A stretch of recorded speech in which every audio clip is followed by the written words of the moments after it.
In 1913, Argentina was one of the 10 richest countries on Earth.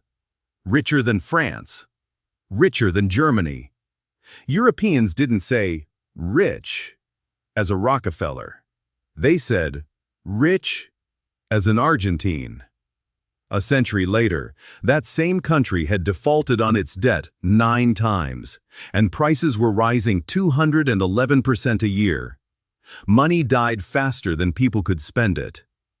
Then, in 2023, Argentina handed the presidency to a wild-haired economist who waved a roaring chainsaw at campaign rallies. The experts called his plan economic suicide.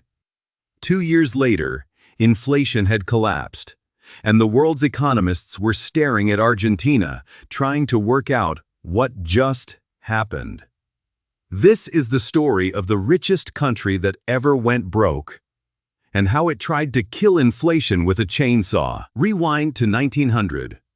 Argentina isn't a developing country, it is the future.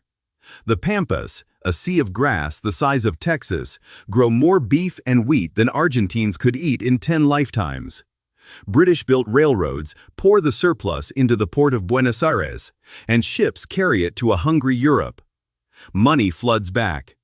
Buenos Aires builds opera houses, boulevards, and palaces until visitors call it the Paris of South America.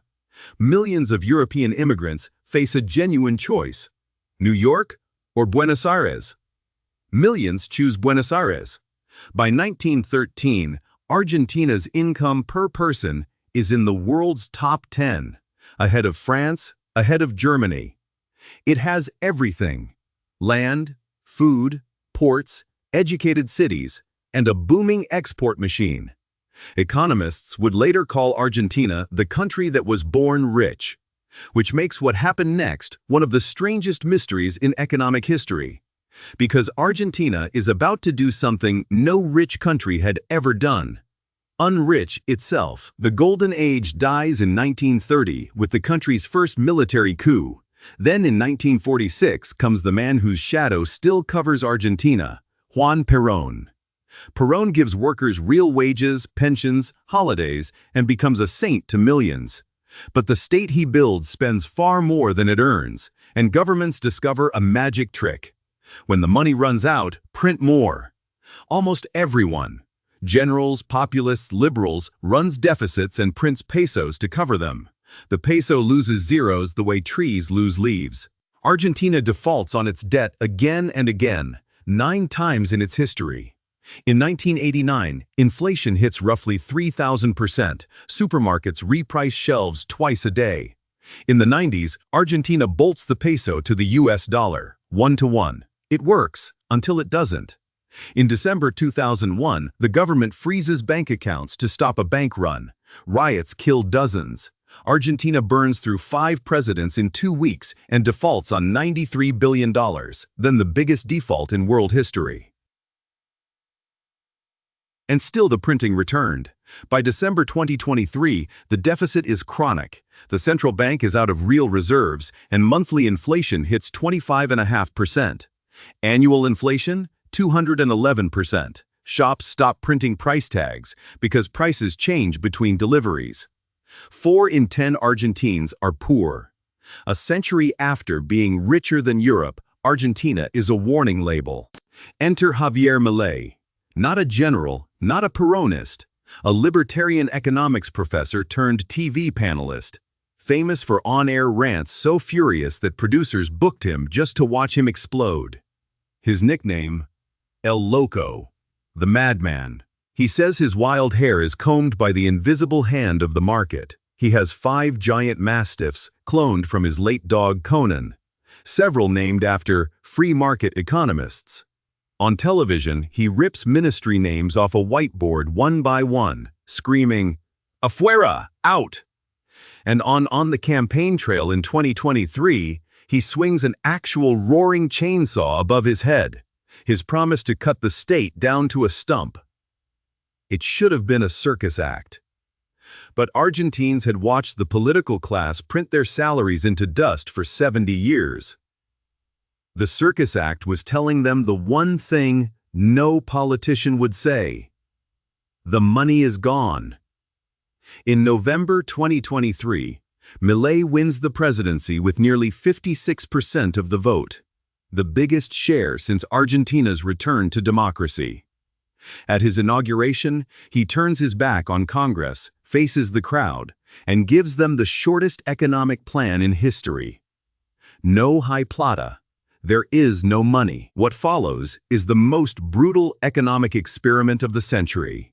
In his first weeks, Milei devalues the peso by more than half, rips the Band-Aid off in one pull. He takes the chainsaw to the state. 18 ministries become 8. Roughly 37,000 public jobs gone. Around 100 secretariats abolished. Energy and transport subsidies slashed. Federal public works frozen mid-pour. Cranes stopped over half-built bridges.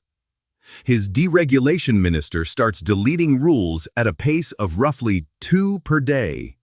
And in one move economists watched like a lab experiment, he scraps rent control entirely. Buenos Aires landlords had been hiding apartments from a market that capped them. Within a year, rental listings roughly triple, and inflation-adjusted rents fall by about a third. But underneath the theater, the real policy is one boring sentence. The government will not spend more than it takes in. Zero deficit. Because if there's no deficit, there's nothing to print. Stop the printer, and inflation starves. Textbooks say stopping inflation this way works, and that first, it hurts. It hurt. The economy shrank almost 2% in 2024. Construction stalled. Shops emptied. In the first months of shock therapy, poverty spiked to 53%, more than half the country. Researchers say pensioners were hit hardest. Retirees marched outside Congress week after week, and some protests ended in clashes with security forces. Soup kitchens stretched. Milei's answer never changed. The pain is real, but it's the bill for 70 years of fantasy, and there was no gentler exit left. His critics answer, the people paying that bill were never the ones who ordered the meal. And the man himself kept generating scandals. In February 2025, he posted about a crypto token called Libra.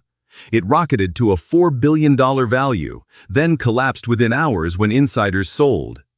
Opponents called it a rug pull and went to court. Milei denies promoting it and says he shared it in good faith. By mid-2026, with wages still catching up, his approval had sagged to around 35%. Killing inflation, it turns out, doesn't automatically make people love you, but the numbers kept moving. For the first time in over a decade, Argentina's government ran real sustained surpluses, 14 of the last 15 months by early 2026. And inflation began to die. 25% a month in December 2023, under 2% a month by June 2026. Annual inflation collapsed from 211% to around 33%, the fastest disinflation of any major economy in decades. The economy that shrank in 2024 grew more than 4% in 2025, and the IMF expects growth again in 2026. Poverty, after that horrific spike, fell to 28%, the lowest reading since 2018. In April 2025, the IMF signed a $20 billion deal, and Argentina finally lifted the cepo, the currency controls that had walled pesos in for years. In October 2025, voters gave Milei's party a sweeping midterm victory, and Washington backed the peso with a $20 billion swap line. And at a conservative conference in 2025, Milei walked on stage and handed Elon Musk a gift. A red chainsaw, engraved, "Viva la libertad, carajo!" Long live liberty, damn it! The circus act had become an export product. Here's the part the chainsaw hides. Inflation wasn't killed by theater, or hair, or cloned dogs. It was killed by arithmetic. For the first time in generations, the Argentine state spent less than it earned. So it stopped printing money to cover the gap. That's it. That's the whole secret, and every economist has known it for a century. The chainsaw was just the first sales pitch loud enough to make a country accept it. But Argentina teaches a second lesson. And it's darker. This country has been fixed before. The $1 peg looked like a miracle for a decade and ended with frozen bank accounts and 5 presidents in 2 weeks. 9 defaults teach you humility. So is this finally the comeback? Or just the best chapter before the next crash? Watch the deficit, not the chainsaw. Because 1913 Argentina proves getting rich isn't the hard part. Staying rich is. If you want the opposite story, a country that struck it rich by accident and somehow didn't blow it, watch this video on how Norway accidentally got so rich. Subscribe if you want more stories about how countries get rich and how they lose it all.